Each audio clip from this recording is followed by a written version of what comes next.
Мен дагы элдин балдарындай болуп, күндө мектептен келип, үй иштерине киришем. Иштерди кылып жатканда да, окууда да, басып жүргөндө да апамды эстеп аябай кайгырам. Эшиктеги, үйдөгү бүттүк иштеримди, малдарды жайгарып окуганга киришсем баягы эле нерсе.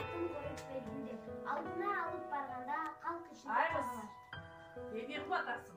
китеп окуп атам эже. Китебиңди койгуң дагы, балды сугарып, чөп салдың.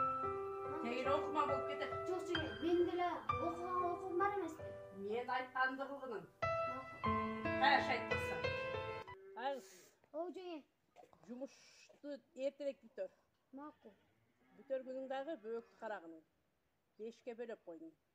Сиз кайга баратасыз? Сен ишиң эмне, мен каяка барам? Колоңуз дагы кетпейсизби? Сен карайсың. Көп сүйлөбөгүн. Жок жеге. Сүйлөбө. Жеңемдин уруштарын эстеп аябай кайгырам. Сизди эстеп күндө терезенин алдында. Апа, келиңизчи апа. Сизди сагындым аябай.